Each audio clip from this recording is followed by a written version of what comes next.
Hola, guten Morgen, konnichiwa, नमस्कार. नमस्कार. तुम्ही एवढे सगळे शब्द बघून, ऐकून हादरून गेला असाल. पण हादरू नका बिलकुल. कारण आज आपल्यासोबत जी काही पर्सनॅलिटी आहे, तर तिच्यामुळे हे सगळं आम्ही करणं किंवा होणं साहजिक आहे. ती तुम्हाला काहीच म्हणत नाहीये, ती तुम्हाला नमस्कार म्हणतीये. नमस्कार अमृता, स्वागत आहे तुझं मॅक्स वुमन मध्ये. नमस्कार प्रियदर्शिनी. थँक यू सो आणि मच. आणि अमृताची खास ओळख करून द्यायची म्हणजे बरेच जण खरं तुम्ही तुमच्यापैकी ओळखतच असाल, पण 12 भाषा शिकणारी अशी ही आपली अमृता आहे. आणि आज आपण भाषेच्या करिअर संबंधातील अनेक प्रश्न तिला विचारून हैराण करणार आहोत. अमृता, सगळ्यात पहिला आणि नेहमीचाच प्रश्न तो मी तुझ्याकडे घेऊन येतेय की 12 भाषा तू मुळात शिकलीच कशी? 22. Okay, so so number is increase now. या नाही, सो 22 परकीय अधिक आपल्या 4 आणि इंग्रजी अशा टोटल एकूण मिळून 27 भाषा. शिकले कसे तर भाषेचा प्रवास शाळेत असताना सुरुवात झाली का तर हो असंही म्हणता येईल, नाही असंही म्हणता येईल. कारण शाळेत जे शिकले ते जास्ती पेपर लिहिणं म्हणा किंवा मार्क मिळणं आणि अशा दृष्टीने भाषेकडे एक बघण्याचा दृष्टिकोन होता. मात्र नंतर मग 10वीच्या सुट्टीनंतर जेव्हा मी मॅक्स म्युलर भवन जॉईन केलं आणि तिकडनं जेव्हा माझा भाषेचा जो प्रवास सुरुवात झाली भाषेच्या प्रवासाला, मग तो एक संपूर्ण प्रवास खूप वेगळा होता. कारण तेव्हा फक्त भाषेकडे बघण्याचा जो एक दृष्टिकोन होता, हा फक्त एक 50 मार्काचा पेपर किंवा असं काहीच नव्हतं. पण भाषा म्हणजे काय? तर भाषा म्हणजे संस्कृती, भाषा म्हणजे गाणी, भाषा म्हणजे तिकडची लोकं, भाषा म्हणजे रंगसंगती, भाषा म्हणजे खाद्यसंस्कृती, भाषा म्हणजे बरंच काही. सो हे सगळं काही समजायला जेव्हा लागलं, तेव्हा खऱ्या अर्थाने एक भाषेचा प्रवास सुरू झाला. एक आगळा-वेगळा प्रवास सुरू झाला. आणि त्या प्रवासात आणखी काही मजा होत्या, गमती-जमती होत्या, होतच राहिल्या. अ, सो मी म्हणेन की अशारित्या म्हणजे आणि एकदा का म्हणजे मग भाषेत मी शिरले, की एक भाषा दुसरी, तिसरी, चौथी करत गेले आणि नंतर मग कळलंच नाही की अरे एवढ्या भाषा झाल्यात आपल्या. पण पण अधिक वेळेला असं होतं खरं तर, की ज्या करिअरिस्टिक मुली असतील किंवा पॅशनेट मुली असतात, त्या बऱ्याचदा करिअर चूज करण्याच्या त्या वेळेला सायन्स किंवा टेक्नॉलॉजी या सगळ्या विषयांकडे वळताना आपल्याला दिसून येतात. तू मात्र 1, 2, 3, 4 असं करत करत म्हणजे शाळेमध्ये असताना बऱ्यापैकी आपण 3 लँग्वेजेस भाषा बोलत करतो. राहतो, कधी अधिक प्रमाणात. पण एक एक अशी पुढची भाषा शिकत राहावी असं तुला का वाटलं? बरं. आता ह्यामध्ये 2 मुद्दे आहेत. पहिलं तर, की इतर मुलींसारखी मी हा असा निर्णय का नाही घेतला सायन्सला वगैरे जायचा. वेल, टू टेल यू फ्रँकली आपल्याकडे एकच पॅरामीटर आहे सायन्सला वगैरे ॲडमिशन घ्यायला, ते म्हणजे मार्क. आणि मी काही फार मार्कवाल्या कॅटेगरीत मोडत नव्हते. मी हुशार असं म्हणणार स्कॉलर नाही कारण स्कॉलरच कारण स्कॉलर हां. आणि ते फर्स्ट रो मधलं वगैरे अशी स्टुडंट नाहीये तू बघ. हां, अशी मी अजिबात नव्हते. आणि त्यामुळे म्हणजे फॉर दॅट मॅटर एक गमतीचा भाग असा आहे, की पूर्वी शाळेमध्ये 8वीत जेव्हा फ्रेंच किंवा संस्कृत किंवा हे भाषेची जी निवड व्हायची, तर फ्रेंच निवडायची जर असेल, तर तुमचे इंग्लिशचे मार्क बघितले जायचे. सो मला हे न कळलेलं कोड आहे, की ओके तेव्हा मला हा प्रश्न ऑब्व्हियसली पडलेला नव्हता. पण आता हा प्रश्न पडतो, की आता तो गोष्टी बदलल्या आहेत. पण फ्रेंच शिकताना इंग्लिशचे मार्क हे का बघावेत? म्हणजे प्रत्येक फ्रेंच माणसाला काही इंग्लिश येत असते का? म्हणजे त्याच्यावरनं तुम्ही हे नाही ठरवू शकत, की कोण कोणती भाषा शिकू शकतं किंवा शिकू नाही शकत. दुसरी गोष्ट अशी, की मी भाषेकडे वळण्यामागे कसं आहे, की भाषेची आवड आहे, भाषेकडे कल आहे, हे थोडंफार माझ्या आईच्या लक्षात आलं माझ्या लहानपणीच, की मी जादूचे प्रयोग करायचे. बालजादूगार म्हणून भारतभर फिरण्यात फिरले, कारण मला जादूच्या प्रयोगांसाठी आमंत्रण असायचं. मी नॅशनल लेवल स्पोर्ट्स म्हणजे रोप मल्लखांब म्हणा किंवा इंटर स्कूल बॅडमिंटन वगैरे खेळायचे. सो माझं ना स्पोर्ट्समुळे म्हणा किंवा जादूचे प्रयोग, आणि मी नाटकात काम करायचे, बालशिवाजी आणि बालसंभाजीच्या भूमिकेत होते. सो त्या मुळे म्हणा माझं फिरणं बरंच झालं, आणि जेव्हा जेव्हा जिथे जिथे फिरले तर तिकडचे संपूर्ण भाषा असं नाही म्हणता येणार. सो मला असं वाटलं की सॉरी, माझ्या आईला तेव्हा असं वाटलं की ही जेव्हा जिथे जिथे फिरते तिकडचे काही शब्द पटकन उचलते, किंवा 1 ते 10 आकडे असतील तर ते पटकन माझ्या लक्षात राहतायत आणि मी चटकन त्यामध्ये बोलू शकते. सो हा एक थोडासा एक कल आहे कुठेतरी, हे लक्षात आलं. मग माझ्या आजोबांकडे, म्हणजे माझ्या आईच्या वडिलांकडे, आमच्याकडे घरी भयंकर मोठी लायब्ररी, म्हणजे बुक कलेक्शन मॅसिव्ह होतं, आणि ज्यामध्ये रशियन मासिकं, त्यानंतर जर्मन काही पुस्तकं, त्यांनाही थोडंफार जर्मन फ्रेंच यायचं. सो ती पुस्तकं आमच्या घरात बरीच होती. सो ते कुठेतरी कुतूहल होतं की काय आहे बाबा हे. सो त्यामुळे ते खतपाणी त्या गोष्टीला नक्कीच मिळालं असं मी म्हणेन. आणि मग पुढे भाषेत शिरल्यावरती तर मलाच इतकं एक वेड लागलं, आणि माझ्या मते तुम्हाला वेड असल्याशिवाय कोणतीच गोष्ट तुम्ही झपाटल्यासारखी अशी शिकू शकत नाही. सो तसंच काहीसं घडलं असं म्हणेन. पण एका एका टप्प्यावर तुला असं नाही वाटलं का? बऱ्याचदा आपल्याकडे विचारतात, अच्छा मुलगा डॉक्टर आहे का? किंवा मुलगी इंजिनियर आहे का? Okay, she is a professor. तर how you you introduce yourself? तेव्हा तुला असं नाही वाटत, अरे आपण काहीतरी गडबड करतोय, किंवा समोरच्याची काहीतरी गफलत होते, किंवा अरे मग आता हे टर्म मध्ये बसवायचं कसं? असं तुला नाही कधी प्रश्न पडले का? खूप पडले असे, कारण म्हणजे हे प्रश्न तर ना फार अगदी, म्हणजे करिअर झाल्यावर, म्हणजे मी कोणतरी एक प्रोफेशनल झाले, टॅग लागलाय पुढे, असं नाही, त्याच्या खूप आधीच. कारण मी 12वी नंतर फर्स्ट इयरला जेव्हा होते तेव्हा मला ना काहीसं वाटायला लागलं की कॉलेजला जाऊन मी खूप वेळ वाया घालवते. कॉलेजला जाणं वाईट नाही, पण मला वाटत होतं वेळ घालवतेय, याचं कारण वॉज की मला फक्त आणि फक्त भाषाच शिकायच्या होत्या. आणि मग मला वाटत होतं, अरे यार, मी इकॉनॉमिक्स आणि अजून वेगळे वेगळे विषय करण्यात मी किती वेळ घालवते, एवढ्या ह्याच्यात मी अजून वेगवेगळ्या भाषा शिकेन. म्हणून मग मी डिस्टन्स एज्युकेशन करायला घेतलं, आणि डिस्टन्स ओके. एज्युकेशन मुंबई युनिव्हर्सिटीतनं करायला घेतल्यावर पहिली पराशक्ती सरबत सुरू झाले की माझ्या आईला अर्थात तेव्हा हे प्रश्न यायचे की, अगं ज्योती, अमृताने शिक्षण सोडलं. तर तेव्हा माझी आई म्हणाली होती की अमृताने शिक्षण नाही सोडलं, अमृताने कॉलेज सोडलंय शिक्षण घेण्यासाठी, कारण तिला एक वेगळं शिक्षण घ्यायचंय. मग मी एवढ्या भाषा शिकत होते. तेव्हा प्रश्न आले की अरे एवढ्या भाषा एकत्र, एक ना धड भारंभार चिंध्या होतील. मग त्यावरती तिचं उत्तरही फार मजेशीर, गमतीशीर आणि छान असं उत्तर होतं की त्याच चिंध्यांची एक गोधडी बनते, जी आपल्याला ऊब हाऊ देते. स्वीट. येस. सो मला असं कुठेतरी वाटतं की हा जो एक पाठिंबा होता ना, त्यामुळे मी कधी समाजाची पर्वा केलीच नाही. आणि मग पुढे जाऊन जेव्हा ग्रॅज्युएट झाले, आणि मग तोपर्यंत मी ऑलरेडी लँग्वेजेस, माझ्या भाषा काही काही शिकवत होते, म्हणजे ट्युशन्स वगैरे घेत होते, भाषांतर काही करत होते. आणि मग ग्रॅज्युएट झाल्यावरती मग कॉर्पोरेट ट्रेनिंगही सुरू झाली. प्रॉपर म्हणजे फुल फ्लेज्ड माझे क्लासेस सुरू झाले, ट्रान्सलेशन्स करायला लागले फार मोठ्या प्रमाणात.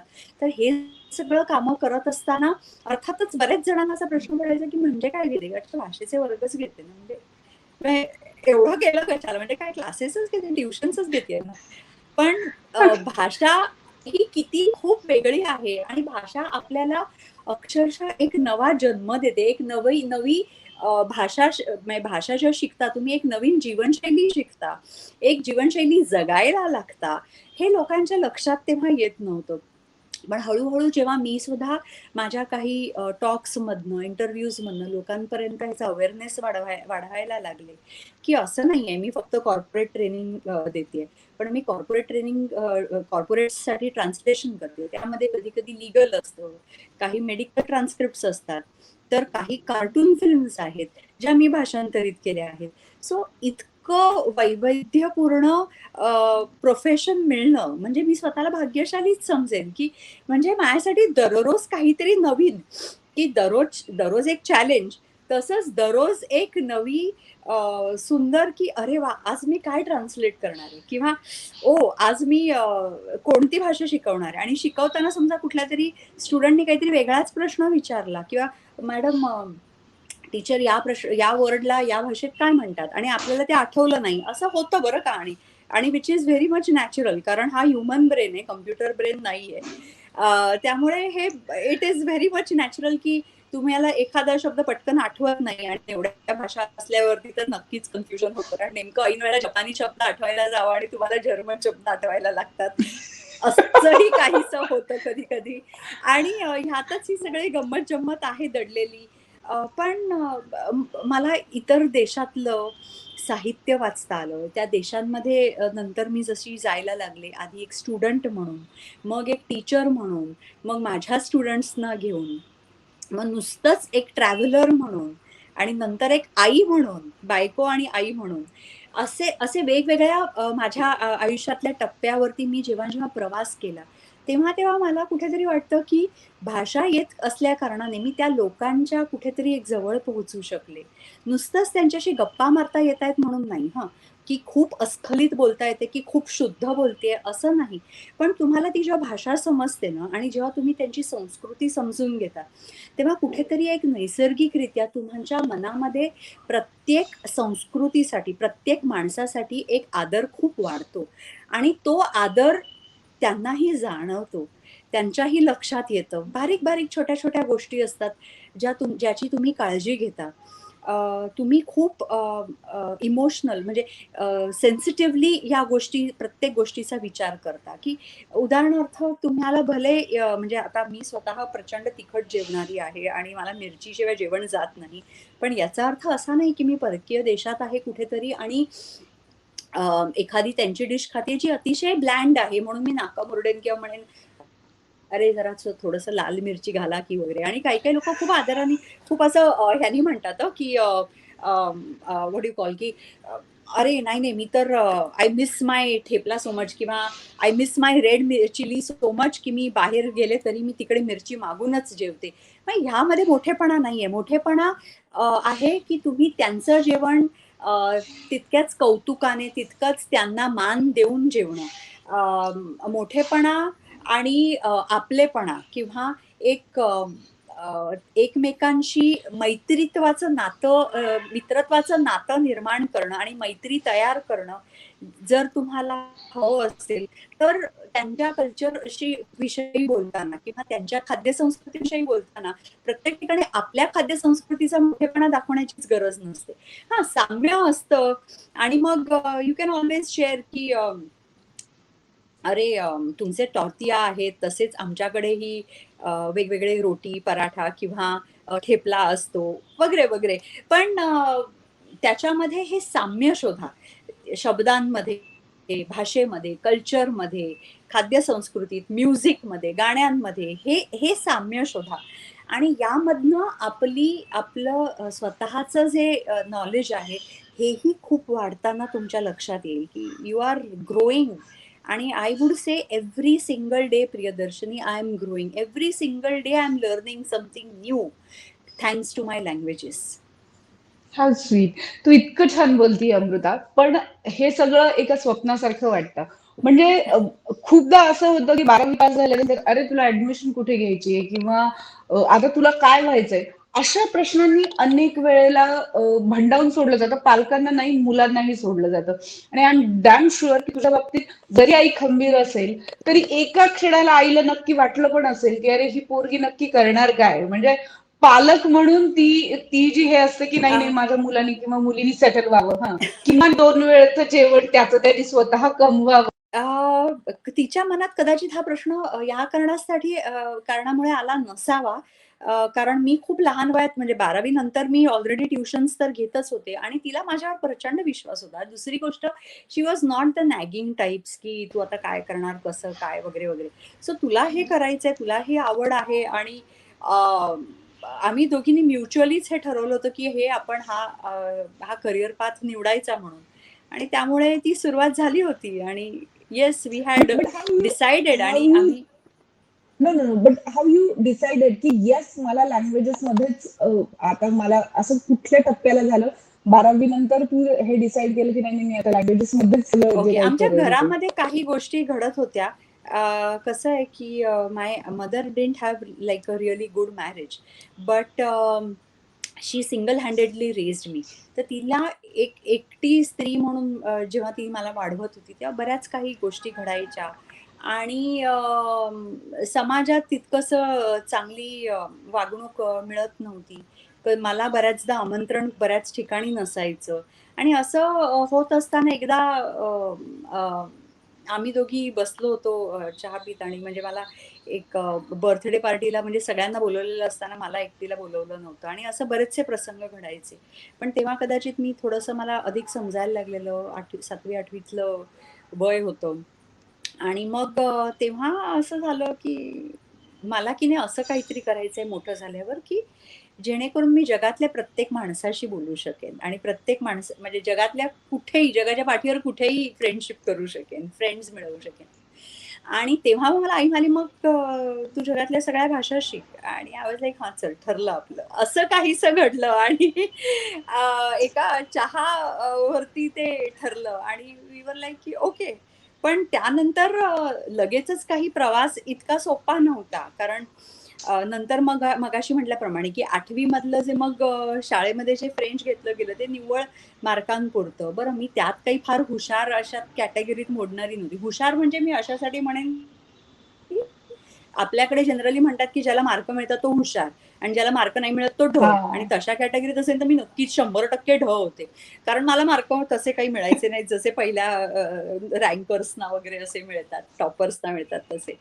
आणि हे स्टुडियस सगळं असताना स्कॉलर असे बऱ्याचदा अशा फॉर्मॅट मधलं. हो, असं काहीच नाही. स्कॉलर पण नाही आणि कॉलर पण नाही. त्यामुळे त्यामुळे प्रश्न असा होता, की मग भाषा शिकून म्हणजे कसं काय नेमकं तू करियर करू शकशील? पण हे जेव्हा करियर तयार झालं आणि अ, ही संबंध एक आयडेंटिटी जेव्हा निर्माण झाली माझी. अ, मी अजून एक छोटीशी एक गंमत सांगू इच्छिते. माझं आडनाव इथे लँग्ज म्हणून जे दिसतंय, की जेव्हा माझा पहिला ईमेल ॲड्रेस बनवायची वेळ आली, तेव्हा आमच्या घरी कॉम्प्युटरही नव्हता आणि माझ्या आजोबांना, अगेन माझ्या आईचे वडील, ज्यांनी मला he has actually been my role model and my support system all throughout. So त्यांनी मला घडवलंय, यू नो. तर ते तेव्हा म्हणाले होते, की ईमेल ॲड्रेस म्हणजे काय? सो मी त्यांना थोडंसं समजावलं, की ईमेल ॲड्रेस म्हणजे अशा-अशा गोष्टींसाठी वापरला जातो आणि आणि ही कधी बरं 2004 ची गोष्ट आहे ही. 2003-2004 ची गोष्ट आहे. सो मग ते म्हणाले, "म्हणजे थोडक्यात तुझी एक आयडेंटिटी समोरच्याला कळणार आहे, बरोबर आहे? म्हणजे तुझा एक ब्रँड तयार झाला पाहिजे." बरं, ब्रँड मॅनेजमेंटचे धडे हे तेव्हा मिळाले बरं का मला. आणि म्हटलं, "हो, मग मग तुला असं नाही का वाटत, की कुठेतरी तुझ्या नुसत्याच निव्वळ आडनावापेक्षा एक दुसरं नाव जे तुझ्या करिअरविषयी, जे तुझ्याविषयी जी अमृताची ओळख लोकांना करून देईल, असं काहीसं असावं." आणि मग तयार झालं तिकडनं, की ओके मी तर लँग्वेजेसमध्ये आहे. मग langs is okay. Short form for languages. Amrita langs. I am an Indian आणि I think so that is more than enough for anyone to know. बरं, लँग्स लावायला लागल्यावरती लोकांचा तिथे शांत नाही झाला जीव. लोकांचे प्रश्न पुढे तरी येत राहिले. लोकांना वाटायला लागलं, की अच्छा म्हणजे माझा नवरा लँग्स म्हणजे कुठल्यातरी वेगळ्या देशातला वगैरे आहे की काय? किंवा लँग्स म्हणजे भलतंच ब्राझीलच्या कुठलं कुठल्या तरी तरी आडनाव आहे. माणसाशी तू लग्न केलेलं आहे असं असं कुणाला तरी वाटलं वेगवेगळे असेल. खूप असे काहीसे हो अगं विचित्र प्रश्न यायला लागले.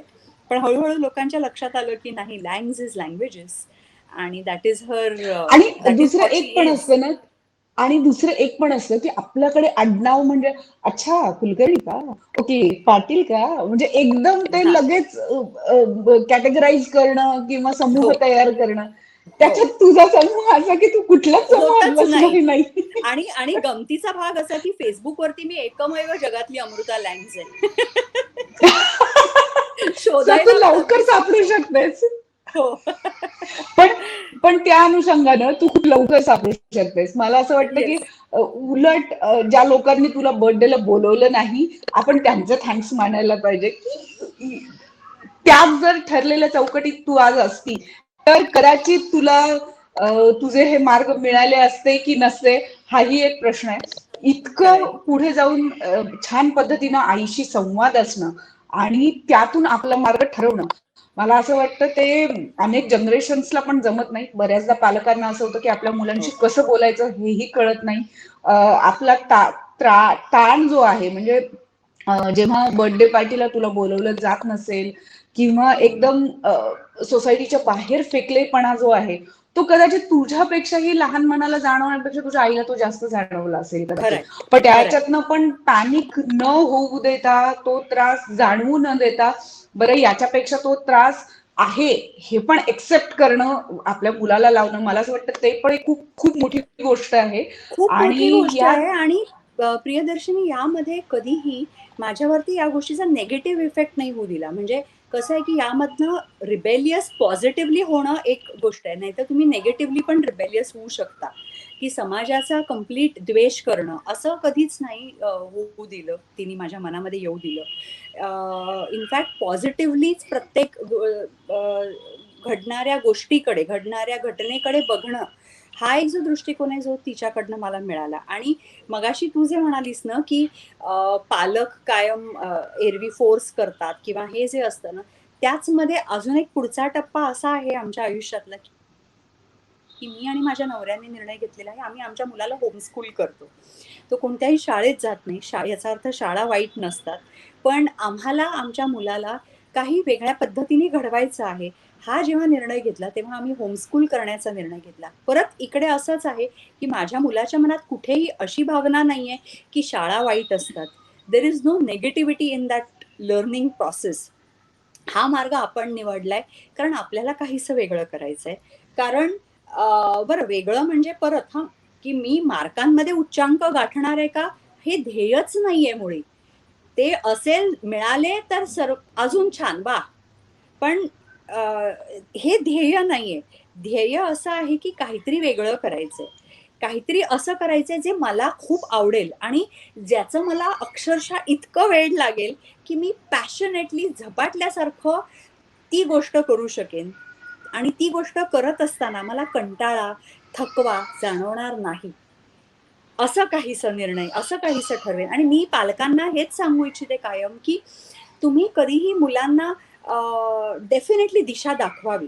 हां, की असं नाही म्हणजे, की मुलांना जे पाहिजे ते करू द्यावं. पण तुम्ही दिशाच नाही दाखवली, तुम्ही जर त्यांच्यापुढे काय गोष्टी अवेलेबल आहेत हेच जर दाखवलं नाही, तर obviously they are going to be lost. त्यांना दिशाहीन बनवायचं नाहीये.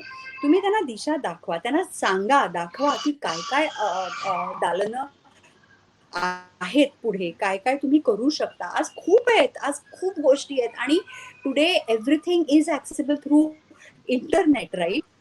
त्यामुळे ते definitely I would say explore करा.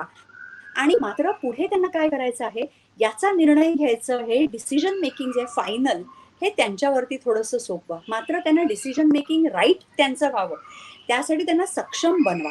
ही आपली जबाबदारी आहे. मला असं वाटतं तुझं हे जेव्हा तू पेरेंट्स झाली तेव्हा हे सगळं मिक्सचर आहे की जे तू शिकलेली आहेस, जे हो. तुझ्या आईनं तुला दिलेलं आहे. आता याच्यात नक्की तुला ऍड ऑन पण करायचं आहे, फक्त तेवढंच पास ऑन नाही करायचं.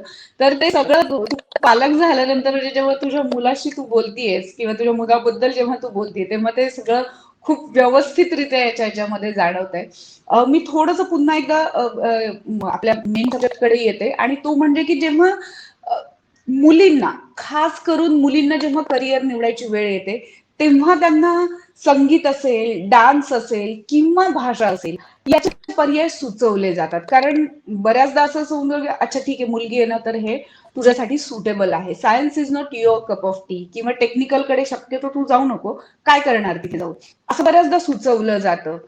तर याच्यामध्ये भाषेमधली ही जी आपण जेव्हा करिअर म्हणून निवडतो तर याच्यामध्ये आणखीन काय काय करिअरचे पर्याय असू शकतात ज्याच्यामध्ये तुम्ही वेगळं ऑफबीट गोष्टी करू शकाल. कारण भाषा करेक्ट. म्हटली की काय, अच्छा ठीक आहे तुम्ही प्रोफेसर आहात ना, काय तुम्ही पीएचडी करणार आहात ना, किंवा तुम्ही ट्रान्सलेशनचे जसं तू म्हटले की काय क्लासेसच घेणार आहात ना, पण त्या क्लासेसचा दर्जा काय असू शकतो, कुठल्या कुठल्या पद्धतीनं. माझ्या तर माहितीतल्या काही जणी अशा आहेत की ज्या मराठी पण खूप छान पद्धतीनं शिकवतात आणि लोक एन्जॉय करतात मराठीचे क्लासेस. मग ते मराठीचे क्लासेस अनेक मुलांची त्या घेतात, त्याची पद्धत वेगवेगळी आहे. सो अशा पद्धतीनं आपण काय त्याच्या याच्यामध्ये भाषेमध्ये अनेक इनोव्हेटिव्ह करिअर करू शकतो किंवा त्याचे चान्सेस काय काय आहेत? बरं, पहिलं तर असं आहे की पालकांनी कधीच मुलगा आणि मुलगी आणि मुलीला करिअर चॉईस की अगदी सायन्समध्ये जाऊन इंजिनियर आणि टेक्निकल बॅकग्राऊंड द्यायचं नाही म्हणून भाषा द्यायची, असं अजिबात करू नये, पहिली गोष्ट. दुसरी गोष्ट, भाषेचं करिअर करताना फक्त मुलींसाठी ओपन आहे आणि मुलांसाठी नाही असंही नाही. मुलगा असो, मुलगी असो, कोणीही असो, तुम्ही भाषेचं करिअर करू शकता इररिस्पेक्टिव्ह ऑफ युअर जेंडर. पुढे भाषा शिकून तुम्ही काय करता? तर ऑब्व्हियसली ट्रान्सलेटर, इंटरप्रिटर, टीचर हे 3 मेन प्रोफेशन्स आहेत. पण याच्यामध्ये तुम्ही काय-काय वेगवेगळं आणू शकता. असं नाहीये की फक्त तुम्ही इथेच फॉरेन लँग्वेज शिकवता, तर तुम्ही त्या परकीय देशात जाऊन त्यांना आपली भाषा शिकवणं, म्हणजे संस्कृत येत असेल तर तुम्ही संस्कृत त्यांना शिकवणं किंवा आपली अगदी हिंदी, मराठी पण त्यांना शिकवणं, हेही करू शकता. त्या व्यतिरिक्त ट्रान्सलेशनमध्ये मगाशी म्हटल्याप्रमाणे की फक्त लीगल किंवा टेक्निकल, मेडिकल अशी ट्रान्सलेशन्स नाहीत, तर हल्ली बरेचसे फिल्म्स, मूव्हीज आणि OTT प्लॅटफॉर्ममुळे तर आणखी बऱ्याच फॉरेन टेलिफिल्म्स आणि मूव्हीज सगळ्या आपल्याकडे ट्रान्सलेट होऊन येतात आणि अशा वेळेला खूप ट्रान्सलेटर्सची गरज असते. कारण आणि अजूनही Google ट्रान्सलेट वगैरे असले तरी Google translate is not as yet. Okay, technology अजून खूप झपाट्याने वाढते आहे, त्यामुळे we don't know, but still human ट्रान्सलेटर्सपेक्षा गुगल ट्रान्सलेटर कुठेतरी कमीच पडतोय. आजच सो काही दिवसांपूर्वी माझ्या मुलाने एक भाषांतर केलं होतं गुगलवरती आणि English to Marathi to English त्याने घातलं होतं गंमत म्हणून, आणि त्याने टाइमपास म्हणून तो हे करत असतो. त्याने पालक सूप ची एक रेसिपी घातलेली आणि पालक सूप लिहिलं होतं, तर त्याचं ट्रान्सलेशन इंग्लिशमध्ये आलं पेरेंट्स सूप. सो तुम्हाला असं पेरेंट्स सूप प्यायचं नसेल तर तुम्हाला ह्युमन ट्रान्सलेटर्सच लागत असतील. त्यामुळे तुम्हाला जर असं वाटत असेल की अरे पण गुगल ट्रान्सलेट असताना ह्युमन ट्रान्सलेटर्सची गरज का लागत असेल, तर ते ह्या कारणासाठी, कारण people don't want the parents soup. आणि तुम्ही अजून एक गंमत म्हणून एक्सरसाइज करा की तुम्ही तुम्हाला येत असलेल्या 2 भाषा निवडा आणि त्याच्यामध्ये ट्रान्सलेशन करून बघा. गुगल ट्रान्सलेटर खूप गमतीदार असं भाषांतर करून तुम्हाला मिळेल गुगलकडनं. कारण शब्दांसाठी it's okay, it's good, it's like a dictionary, but when it comes to translating full sentences, when it comes to nuances, की जेव्हा मी एखादी म्हण जर भाषांतरित मला करायची असेल आणि मी नाकी 9 सो एखादी म्हण जेव्हा तुम्ही भाषांतरित करत असाल आणि नाकी 9 येणे उदाहरणार्थ be translated as 9 came to my nose, आणि त्याचा काहीच अर्थ लागणार नाही इंग्लिशमध्ये. सो त्यामुळे ह्युमन ट्रान्सलेटर्स आर बेटर आणि ह्युमन भाव ट्रान्सलेटर्स. आपण भाव ज्याला म्हणतो बेसिकली एखाद्या भाषेतले भाव नाही तुम्हाला ट्रान्सलेट करता येत गुगल ट्रान्सलेटनी. ते भाव किंवा ती मजा घेण्यासाठी तुम्हाला माणूसच आणि लागतो त्याच्यातला. माणूस लागतो, कारण अर्थात बऱ्याच गोष्टी कसं आहे की कल्चर, जिओग्राफी, हिस्ट्री, या सगळ्या गोष्टीशी निगडीत कारण भाषेवरती परस्पर या सगळ्या गोष्टींचे संस्कार होत असतात, की यामुळे भाषा वेगवेगळ्या पद्धतीने वागत असते आणि हे सगळं काही भाषांतरकाराला समजून घ्यायचं असतं आणि मग भाषांतर करायचं असतं.